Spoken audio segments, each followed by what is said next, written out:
Muy buenas noches, estimados televidentes. En esta ocasión tenemos la visita de dos investigadoras, que es un honor para el Centro de Estudios Superiores Universitarios. Está con nosotros Linda Partin, periodista investigadora, y Catherine Ledebour, historiadora investigadora. Muy buenas noches y bienvenidos a la universidad, y muchas gracias por el aporte que ustedes están haciendo con la investigación. En esta ocasión vamos a hablar sobre una publicación que han hecho las investigadoras Habeas Coca, Control Social de la Coca en Bolivia. En realidad el tema de la coca en Bolivia, en la organización social y también en la política, el tema de la coca ha sido crucial para hacer una lectura de la constitución de la organización social. Nos gustaría saber al respecto cómo ustedes han percibido la política de drogas en este país. ¿En esta época o desde qué año? Desde que se ha iniciado, digamos. Lo que ustedes han investigado es prácticamente todo el desarrollo de las políticas que se han implementado en el tema de la producción de la coca. Bueno, las políticas sobre la droga en Bolivia han empezado básicamente a principios de los años 80, digamos, con una presencia más o menos masiva, sobre todo de los Estados Unidos. Y fue como igual que en los Estados Unidos, la base de la política es una base de represión, de utilizar, o han sido una base de represión en contra productores, en el caso de Bolivia, y consumidores en el norte. Entonces, la respuesta básicamente ha sido meter gente en la cárcel, ¿no? En vez de considerar y enfrentar los problemas económicos, sociales y a veces políticos que son abajo de esas políticas. El 2006 marca un hito en el tratamiento de la coca a partir de la asunción de Evo Morales al gobierno. ¿Cuáles son las diferencias de este periodo del 2006 hasta del 80 al 2006? Yo creo que la diferencia más fundamental, el resultado más marcado de la política, de diferencia de la política de ese gobierno que con los gobiernos anteriores, es la bajada de la violencia y la confrontación en el Chapare, ¿no? Esto ha cambiado en forma realmente dramática con este gobierno. Entonces yo creo que esto ha sido el punto clave o la diferencia más importante, ¿no? Catherine, en tu revisión de los hechos de la producción de la coca, ¿tú has podido percibir la presencia de mujeres? Yo creo que en la zona de Chapare la presencia ha sido muy fuerte. Es interesante cómo ha cambiado la visión. Hay dirigentes de productores de coca que dijeron antes nos pedían que bajemos el piso, ahora sí tenemos liderazgo y se ve una presencia y un respeto en los gobiernos municipales de 50% de las mujeres y un dinamismo de las mujeres que realmente data desde los periodos de los bloqueos y la violencia, cuando ellos fueron en las primeras líneas para resistir la erradicación forzosa. Y eso yo creo que ha sido notable.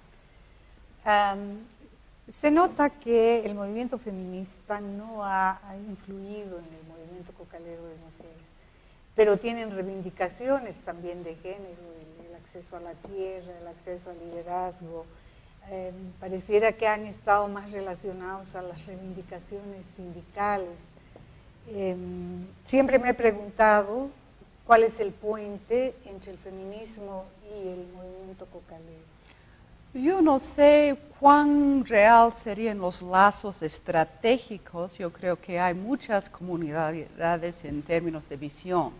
Yo creo que la participación, sí, de las mujeres en el trópico han sido ligados al sindicato porque, como mencionó Linda, por mucho tiempo la primera necesidad o la mayor urgencia para la familia era la erradicación forzosa, la pobreza y la violencia. Y en base de eso yo percibo una trayectoria paralela con una visión compartida, pero sin esos nexos formales o alianzas que tal vez desde el Chapare el movimiento feminista es percibido como muy académico o muy ligado a la clase media alta, sin haberse tocado la clase de dificultades que ellas enfrentaban durante 2 décadas. Así es. Linda, el concepto de control social en la historia de Bolivia y en la forma de hacer política ha tomado mucha importancia y con características propias, además de Bolivia, por la fuerte presencia indígena que existe, por la cultura, por la cosmovisión diferente que ha existido. ¿Cómo tú podrías definir este control social que ha marcado los últimos años en la producción de la coca? Bueno, y hoy sí, es interesante de tratar de averiguar qué lazos hay entre el control social en las comunidades indígenas en el país, en diferentes partes del país también es diferente, con el control social de la coca, porque digo que tiene algún lazo con estos conceptos, pero básicamente es un concepto bastante nuevo, ¿no? Refleja el control del sindicato y la importancia que siempre ha tenido el sindicato cocalero en el Chapare. En los años 80, en los años 70, no había presencia del gobierno, casi ninguno en el Chapare. Entonces el sindicato básicamente ha llenado este papel de ser gobierno, que le ha dado a nivel local una importancia y un poder muy fuerte. Ahora con este nuevo programa es ver cómo se puede utilizar esta coherencia, esta fuerza del sindicato para también lograr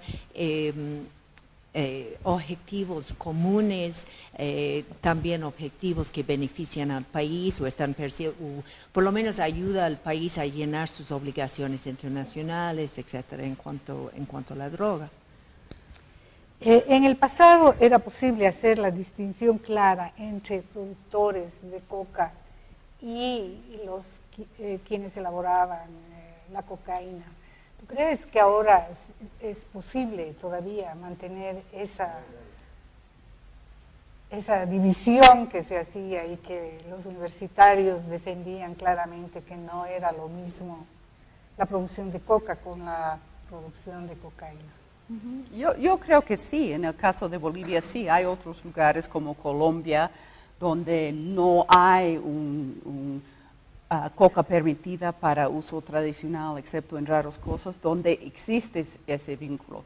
Aquí no tanto, lo que se nota en términos de la producción de la cocaína o mayormente de la pasta básica es que hay mucho más control dentro de la zona del Chapare en las 6 federaciones donde el control social opera, y eso hemos constatado con entrevistas con comandantes de la FELC y operativos de Umupar. Y lo que hemos visto es una dispersión del procesamiento de la pasta básica, y esa dispersión y con la evolución a la adopción de un método colombiano donde la hoja se muele y se puede producir en pequeños lugares cerrados sin lo que antes se usaba una poza de maceración grande. Ahora está en las ciudades, está en áreas rurales, está a veces hasta en camiones, y es una dinámica también con una reducción sustancial en el cultivo de coca en Bolivia, que ha estado constatado y confirmado por Naciones Unidas, es que una escasez aquí, una reducción en la materia prima ha conducido al influjo de grandes cantidades de pasta básica peruana. que contribuye o es atraído por la demanda brasilera. Brasil, el segundo país consumidor de coca y pasta básica en el mundo. Esta dispersión de producción que tú mencionas ha sido una preocupación constante estos últimos años, justamente intentando seguir con esta separación de quienes producen coca y quienes producen cocaína. Sabemos que la producción del narcotráfico, es decir, el narcotráfico y la producción de la cocaína rompe absolutamente todos los tejidos sociales. Una muestra de ello es México. Incluso el temor acá es de que rompa las organizaciones sindicales, porque si bien hay aquí una justicia comunitaria, pero también podemos observar que tiene mucho más poder la justicia sindical, que es algo que tampoco todavía no hemos entrado a investigar. Todavía estamos tratando de ver lo que es la justicia comunitaria y la justicia occidental. Estamos tratando de construir el Estado plurinacional con estas dos variables, pero existe la justicia sindical, ¿no?, que tiene un fuerte corporativismo, que también está presente en el texto que ustedes han elaborado. Sí, es verdad.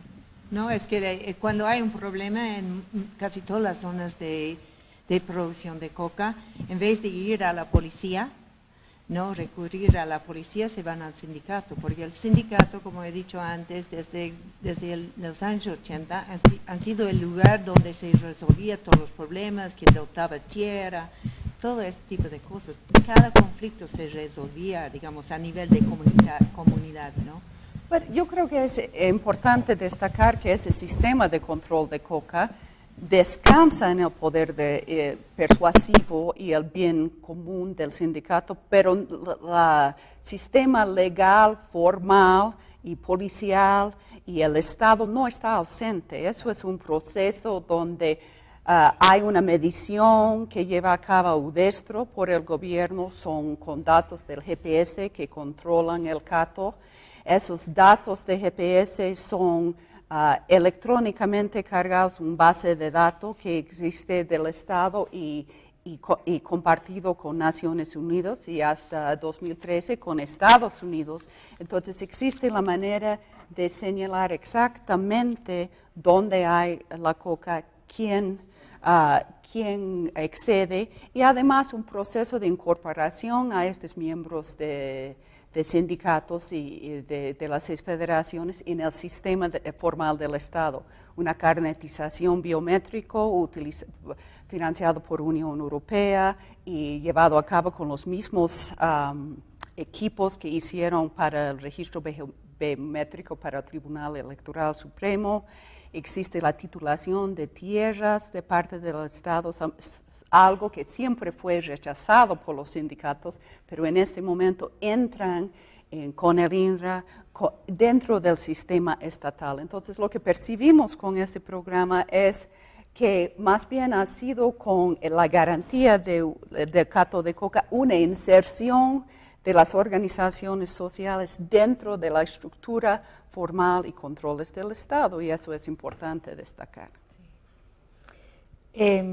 Hay otro elemento muy importante que ustedes tocan en la investigación que tienen, es el tema de la relación de la producción de coca con el medio ambiente, la incidencia. Y creo que es clave porque yo creo que ahora tratar los temas sociales y otros temas no pueden evadir el medio ambiente por la fuerte responsabilidad que implica con nuestro hábitat.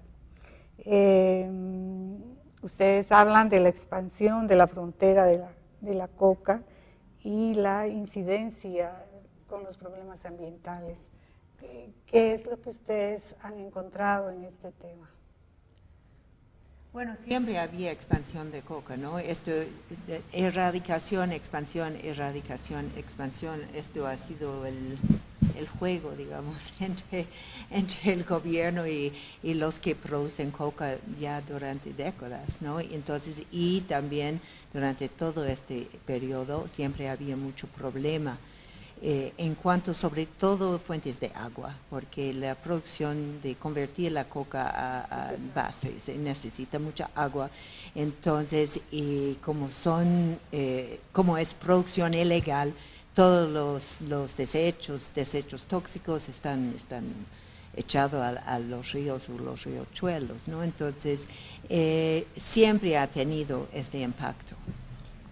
Eso es un problema netamente con la producción de cocaína, la producción de coca, no tanto, pero es importante notar que ese sistema ha ido reduciendo la expansión de coca. Por primera vez y en primer lugar del mundo hay un sistema donde realmente sabemos cuánta coca hay, donde hay verificación in situ por las Naciones Unidas y del Estado, y que se nota que hasta en este momento se ha reducido dramáticamente la cantidad de cultivo de coca en los parques nacionales. La expansión de la frontera agrícola sigue, pero también hay daños medioambientales muy importantes, por ejemplo, por herbicidas y por fertilizantes y otros productos que los agricultores usan para otras cosechas también, y un impacto negativo muy fuerte del uso de pesticidas impulsado por USAID durante su presencia en las zonas tropicales y con el desarrollo alternativo. Me llama la atención de esto que afirmas, de decir, sabemos cuánta coca hay. Los últimos días y ahora mismo hay un bloqueo y hay problemas con los productores de coca, de los yungas. Siempre ha habido un diferente tratamiento que no logro entender hasta ahora en la totalidad. Todo el mundo sabe que la coca de los yungas es para el consumo. De donde uno va siempre preguntan si hay coca de los yungas para consumir, y hace poquito, es decir, hace unos 2 días exactamente, el dirigente cocalero de los yungas pregunta al gobierno y le dice si sabe cuánta coca se produce en el Chapare y a dónde va la coca del Chapare, y le pregunta si sabe de dónde, cuál es la coca para el consumo interno de la coca. Y creo que ese es un dato que está mostrando que hay aspectos que se desconocen todavía de la producción de la coca. Bueno, yo creo que la producción de coca, dónde se produce en este momento, cuánto se produce, sí se sabe, ¿no? Hay los límites establecidos por ley, 12,000 hectáreas en la zona de producción tradicional de los yungas de La Paz, y entran otras áreas como yungas de Pocona, y 8,000 hectáreas distribuido en otras zonas. Entonces, en el Chapare en este momento hay un poco menos de 7,000 hectáreas de coca. La visión en este momento, y cuando usted compra una bolsa de coca, generalmente es mezclado entre coca yungueña y coca chapareña en la bolsa verde para promover, para que le dé una apariencia más.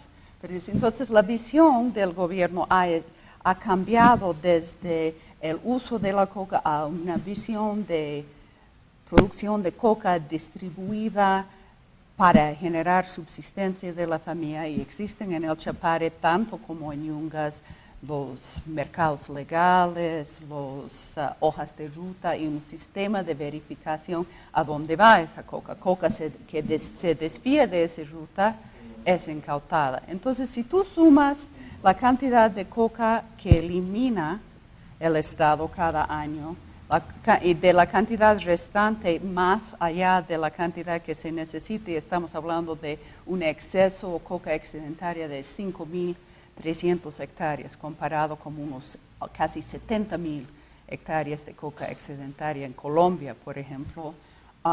Y se resta la coca incautada, la pasta básica incautada, tú quedas con una cantidad muy pequeña que se va perdiendo. Ahora, de la coca de por sí no es donde es sembrado, pero es el uso se le da que es punible judicialmente.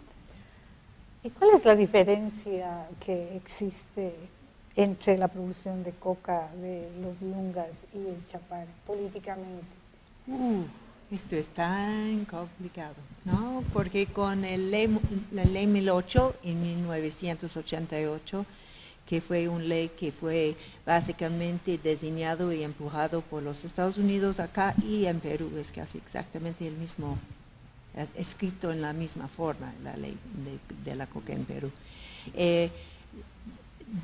Daba 12.000 hectáreas en un cierto sector central de los Yungas, que podía ser que era coca permitido. Y todo lo demás, coca en los Yungas y en el Chapare era excedentaria y estaba sujeto a la erradicación, ¿no?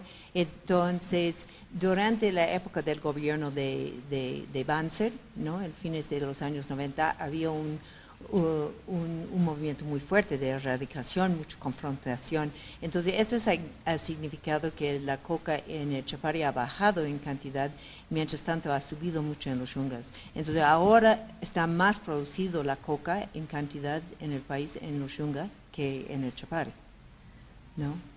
Y hay el área tradicional en Yungas y hay áreas de expansión que tienen otra visión, una visión muy distinta a los productores de la zona tradicional. Estoy hablando de lugares como La Asunta, por ejemplo. Y hay otra zona que tiene permitido la coca, el norte de La Paz, por Apolo, que también es muy distinto. Entonces, es muy difícil generalizar entre distintas regiones, aunque lo que sí se ve en Chapare es un bloque unido mayormente bajo las 6 federaciones. Es más coherente, digamos, en los movimientos, la situación y todo esto en el Chapare, pero en los Yungas hay mucha diferencia entre las diferentes zonas y organizaciones, etc. Claro, la coherencia del Chapare también se sintetiza en el gobierno, ¿no? Claro. Están en el gobierno y el poder se centraliza sobre todo en el gobierno. Realmente hay aportes nuevos y hay miradas nuevas en la lectura que ustedes están haciendo y que, por ejemplo, no se conocía. El tratamiento de la producción de la coca es un tema muy polarizado, ¿no? Es decir, muy coercitivo y también, por el otro lado, absolutamente sindicalizado y ligado a un proyecto de sociedad, porque hay que reconocer que el movimiento cocalero tiene un proyecto de sociedad que se ha plasmado en la Asamblea Constituyente y ahora en el gobierno. ¿Qué es lo que ustedes quieren aportar y que les ha parecido realmente importante en la investigación que han hecho?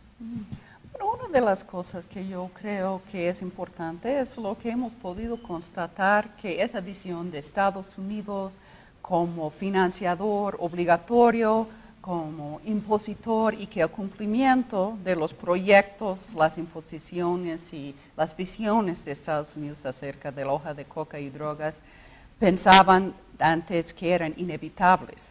Ahora, lo que se percibe en este momento es que no hay financiamiento norteamericano desde el año 2013, no hay carencias dramáticas, no hay una decadencia del tema, y hay una reducción en el cultivo de coca, 34%, una reducción neta desde el año 2010. En ese sentido, priorizando una visión de subsistencia para familias productoras y no un tratamiento como narcotraficantes, y la visión de brindar servicios básicos y medir la eficacia de un programa de reducción de coca en el bienestar de la población, ha creado un modelo que por primera vez de control de la oferta funciona. Pero lo que también vemos con ese modelo, no hay violencia, hay subsistencia, pero no afecta al narcotráfico en absoluto, porque el narcotráfico es impulsado por la demanda. Entonces, esa visión impuesta por Estados Unidos de controlar la coca y de restringir la coca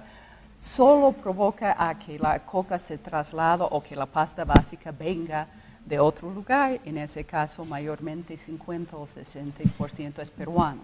¿Pero tú crees que esto va a resistir al narcotráfico? Bueno, resistir en qué sentido? O sea, has hablado antes de posible colombianización o mexicanización del narcotráfico, Y eso es una visión que ha sido mencionado por mucho tiempo ahora. Y yo creo que hay varias cosas que hay que entender que son bondades de la sociedad boliviana. Y uno es poca tolerancia para la violencia.